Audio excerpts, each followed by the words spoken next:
तुम्ही लक्षात ठेवा. धर्मामध्ये काय असतं?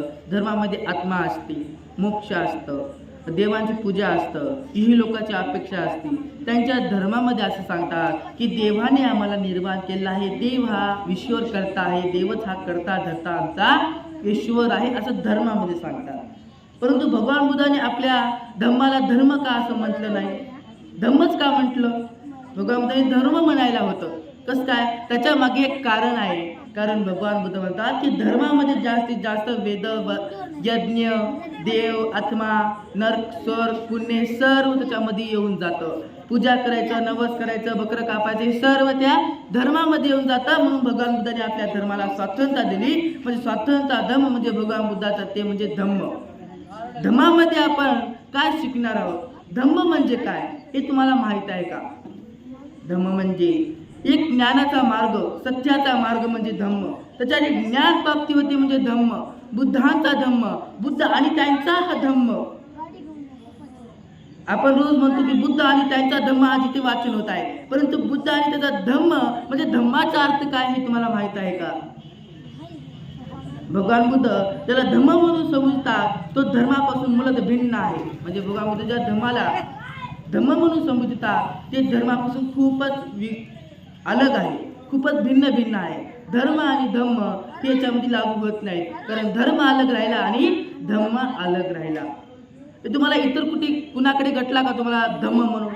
फक्त एकमेव असा धम्म म्हणजे भगवान बुद्धांचाच धम्म आहे. आणि दुसरीकडे कोणता पण तुम्ही कुठे पण जातो काय नाव ऐकायला भेटेल? धर्म नाव ऐकायला भेटेल. म्हणजे धर्मामध्ये काय करतात? हिंदू लोक महादेवाची, गणपतीची, ईश्वराची सर्वांची पूजा करतात. मुस्लिम लोक त्यांच्या मोहम्मदाची पूजा करतात. ख्रिश्चन लोक त्यांच्या ईश्वरांची म्हणजे त्यांच्या येशूची पूजा करतात. इतर ती देवाची पूजा करतात, त्याला म्हणतात धर्म. म्हणून त्याच्या धर्माला नाव दिलं आहे धर्म. आणि भगवान बुद्धाच्या धर्मामध्ये कोणता देव मानत नाही, कोणती आत्मा मानत नाही, कुणाचा थोतांड धम्म मानत नाही, कोणता ब्राह्मण मानत नाही. तर भगवान बुद्धाचा धम्म फक्त सत्याच्या मार्गाकडे नेतो. म्हणून भगवान बुद्धाला पण धम्म असे म्हणतो. कारण भगवान बुद्धा धम्म आपल्या सत्याच्या मार्गाकडे नेतो. जे वाईट आहे त्या वाईटापासून दूर करण्याच्या मार्गाकडे नेतो. आपलं मन जे गढूळ आहे, वाईट आहे त्या वाईट मनाला बाहेर काढण्याचं हे देतं म्हणजे ते धम्म असतं. ते धम्माचं तत्व आहे. धम्म म्हणजे आपल्या मनातले वाईट विचार काढून, वाईट वासना काढून, वाईट मन काढून आपल्या मनाला स्वच्छ करणे, ते म्हणजे धम्म. तुम्ही पाहिला असाल जेव्हा भगवान बुद्ध ज्ञान प्राप्तीला बसले होते तेव्हा भगवान बुद्धाच्या शरीरावर किती वाईट मनाने आक्रमण केले. भगवान बुद्धाला त्या ध्यानापासून उठवण्याचा प्रयत्न केले. जेव्हा भगवान बुद्ध पिंपळाच्या झाडाखाली बसले होते, जेव्हा ते बसले तेव्हा तिथं काय झालं? वाईट मन आले आणि वाईट मन भगवान बुद्धाला उठवण्याचा प्रयत्न करायला लागले.